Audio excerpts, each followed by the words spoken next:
Exodus chapter 14. Now the Lord spoke to Moses, saying, Speak to the children of Israel, that they turn and camp before Pi-hahiroth, between Migdol and the sea, opposite Baal-Zephon. You shall camp before it by the sea. For Pharaoh will say of the children of Israel, They are bewildered by the land, the wilderness has closed them in.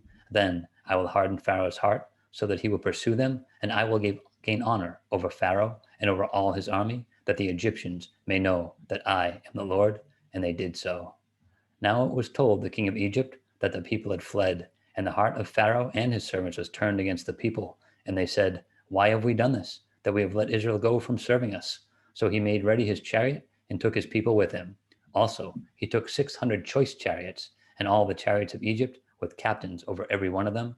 And the Lord hardened the heart of Pharaoh, king of Egypt, and he pursued the children of Israel. And the children of Israel went out with boldness. So the Egyptians pursued them, all the horses and chariots of Pharaoh, his horsemen, and his army, and overtook them camping by the sea beside Pi-hahiroth, before Baal-Zephon.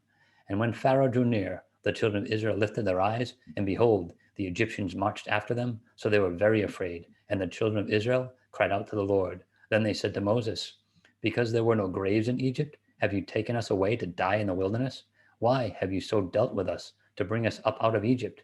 Is this not the word that we told you in Egypt, saying, Let us alone, that we may serve the Egyptians? For it would have been better for us to serve the Egyptians than that we should die in the wilderness. And Moses said to the people, Do not be afraid. Stand still and see the salvation of the Lord, which he will accomplish for you today. For the Egyptians, whom you see today, you shall see again no more forever. The Lord will fight for you, and you shall hold your peace. And the Lord said to Moses, Why do you cry to me? Tell the children of Israel to go forward. But lift up your rod and stretch out your hand over the sea and divide it. And the children of Israel shall go on dry ground through the midst of the sea. And I indeed will harden the hearts of the Egyptians, and they shall follow them. So I will gain honor over Pharaoh and over all his army, his chariots, and his horsemen. Then the Egyptians shall know that I am the Lord, when I have gained honor for myself over Pharaoh, his chariots, and his horsemen. And the angel of God, who went before the camp of Israel, moved and went behind them. And the pillar of cloud went from before them and stood behind them.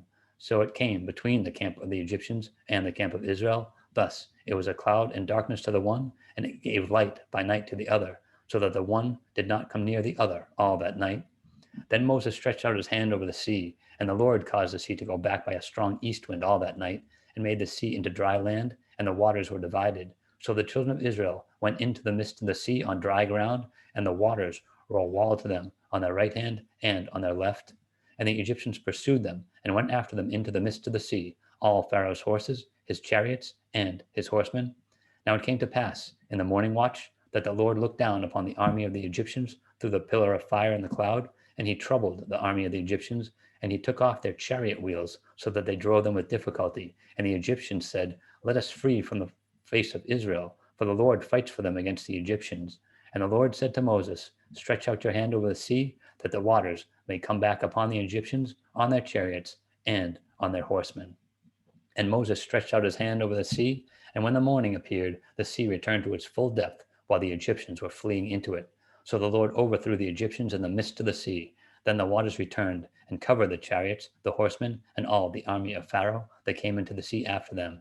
Not so much as one of them remained, but the children of Israel had walked on dry land in the midst of the sea, and the waters were a wall to them on their right hand and on their left. So the Lord saved Israel that day out of the hand of the Egyptians, and Israel saw the Egyptians dead on the seashore. Thus Israel saw the great work which the Lord had done in Egypt, so the people feared the Lord and believed the Lord and his servant Moses.